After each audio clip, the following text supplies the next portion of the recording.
Hello everybody, it's Codexual, and today we're going to be talking about proxy chains. And you may ask, what is a proxy in general?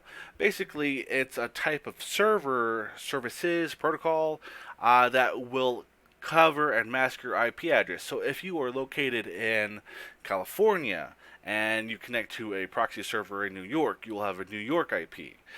So it just masks your IP, and you can connect anywhere around the world.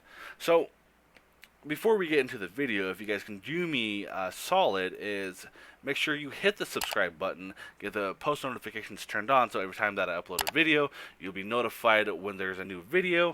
Smash the like button and share this on your social media. I would appreciate that a whole lot. As our channel grows, you grow with us to be one big happy family.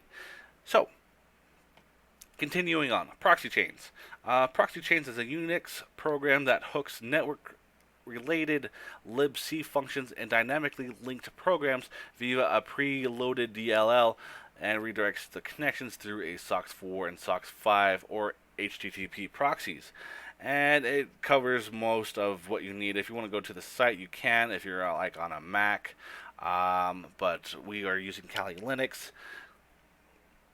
So it just goes through all the step by step. So it's from like your host, it goes to the proxy server and to another proxy server. This is like a little diagram. So I got my own visual here.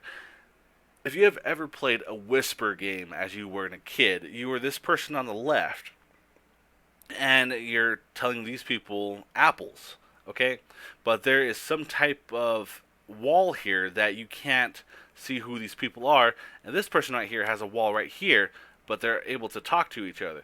So this person says apples, and it gets passed along through, and tells the person right here apples.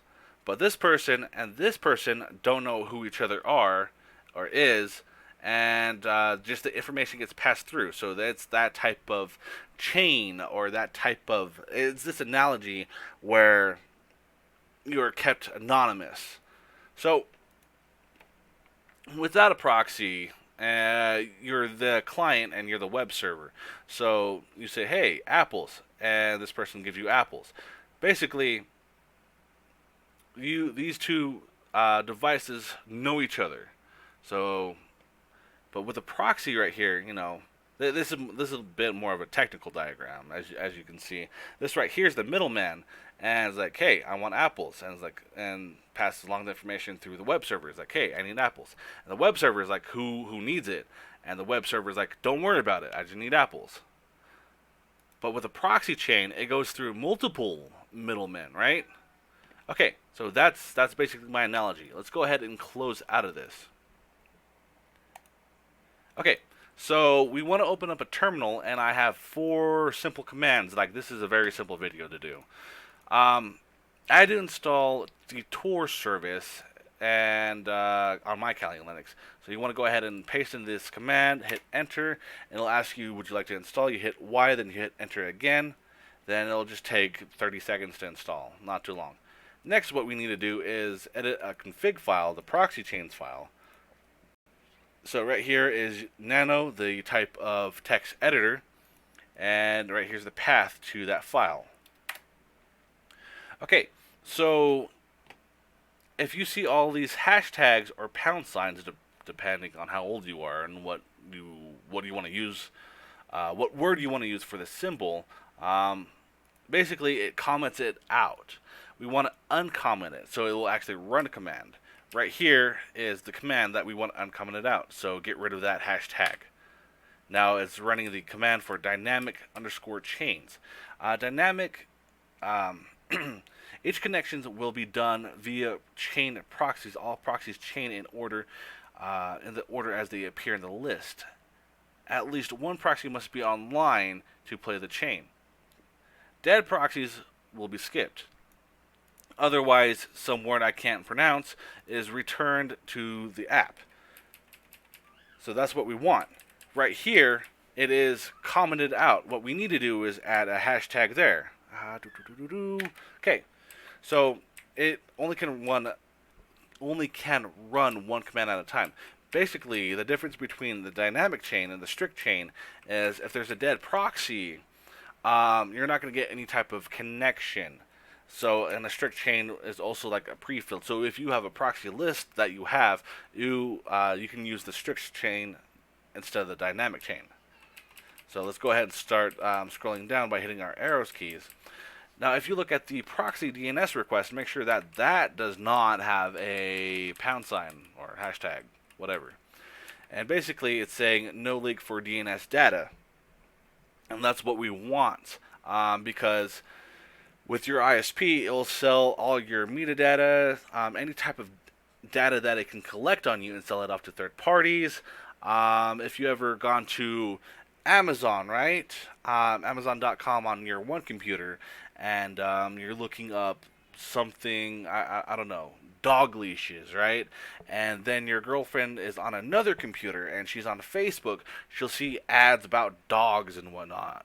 So it's basically your internet service provider pulls that information and gives it back and sells that data, and that's where the ads come through and whatnot. I'm not going to get a little bit more in depth with it.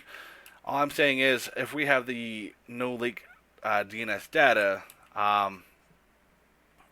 it'll cover your DNS, basically. Okay, so right here is the proxy format list.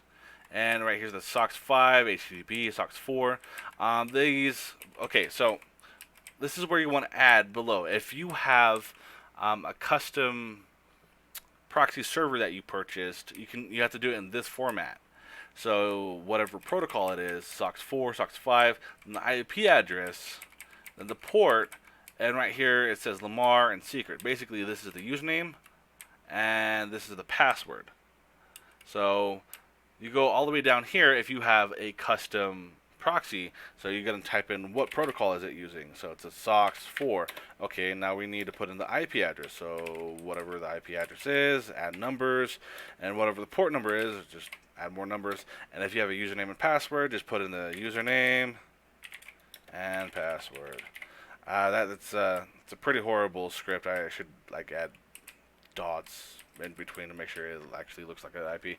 Anyways, that's how you do it if you have a custom proxy. So, but however, most of you probably don't. What we want to do is type in SOCKS 5, then put our local IP in, and add the port. So basically, we're copying the line above. So this is a SOCKS 4, and we're also adding a line below with a SOCKS 5. What we want to do is hit Control O and hit Enter, and that saves the file. And you want to hit Control X. So now, with the SOCKS 5 proxy that's pulling the... Basically, let me go back to it. I should have explained. Okay, so if we were to start it up without the SOCKS 5, it'll only pull SOCKS 4 type proxies. We also want a SOCKS 5 proxy, so it'll give us more of a wider range to pull from the proxy list that the proxy chain is going to be using. And SOCKS 5 is it's more dynamic. It's newer. It's better than the SOCKS 4.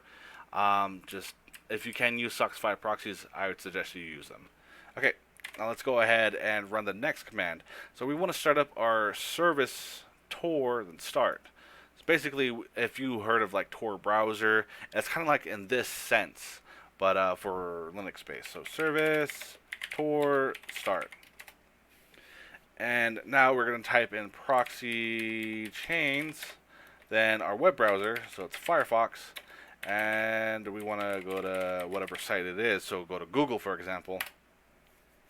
And now you see information being relayed in your terminal that is connecting to the service. It's also retrieving the information from the proxies it's connecting to. So you can see all this information. What I want to go to is IP chicken and see what my IP address is.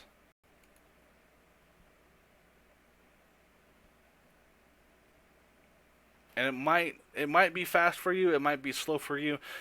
So keep in mind that you're hopping from computer to computer and retrieving that information. So it could be really fast or it could be really slow when you're browsing. So right here, this is my new IP address. This is not my assigned IP address from my ISP. I can tell you that for a fact. If we go back to Google and I want to know what my DNS is, so DNS leak. Then we want to go to the DNS leak test.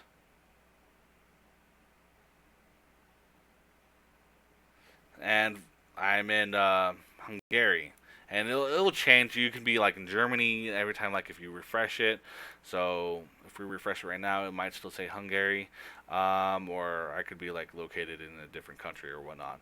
But we want to do a test. So a simple standard test.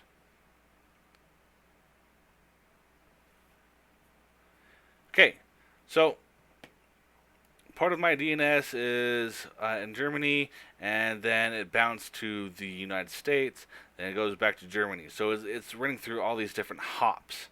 If we refresh it again, it might say the same thing, and it might not. So I'm just going to do that all over again.